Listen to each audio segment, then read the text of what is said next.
following program contains scenes with coarse language. Viewer discretion is advised.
Amidst the darkness, a ray of light has shone, and from that spark I knew I was not alone.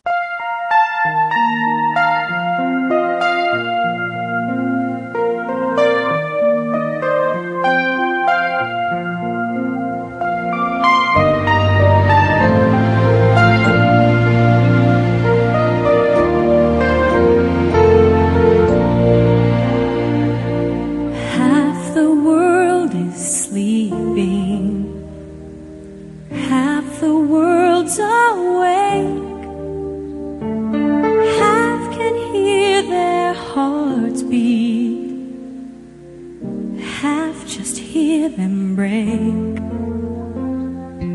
I am but a traveler in most every way. Ask me what you want to know. What a journey it has been, and the end is not in sight.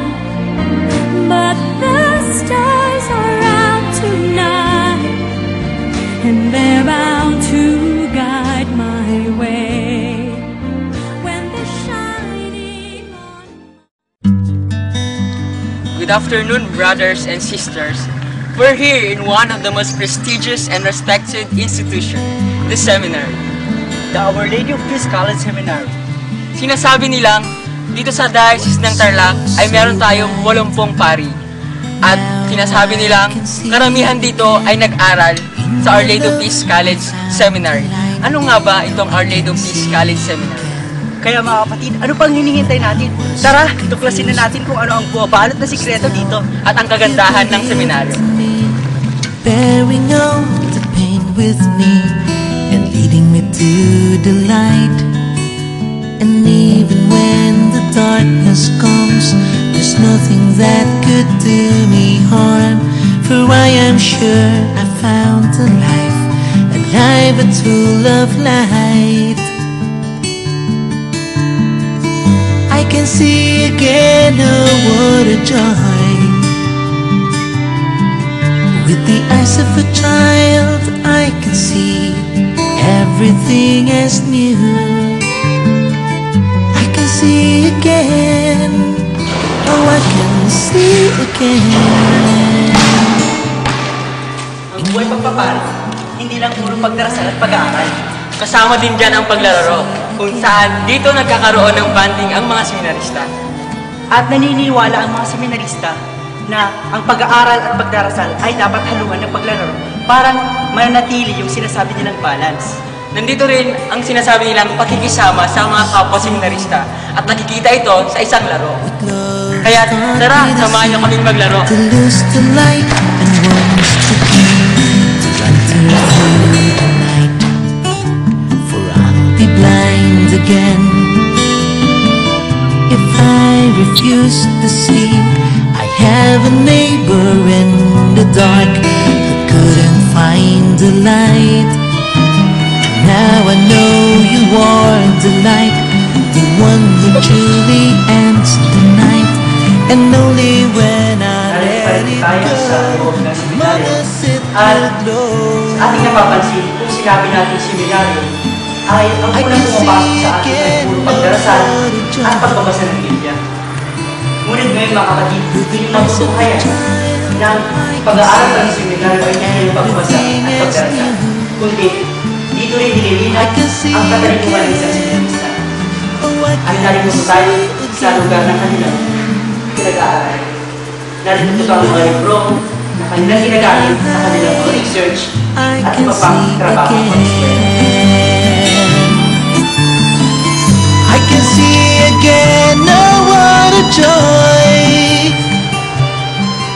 With the eyes of a child I can see.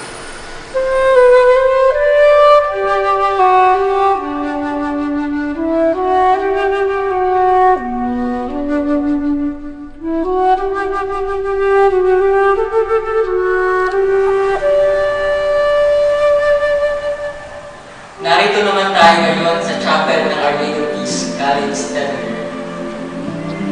Dito, nagdarasal ang ating mga kapatid na seminarista kung saan natatagpuan nila ang tunay na katahimikan at kung tinitignan ang instructor ng chapel na ito ay talaga namang makikita mo ang kapayapaan.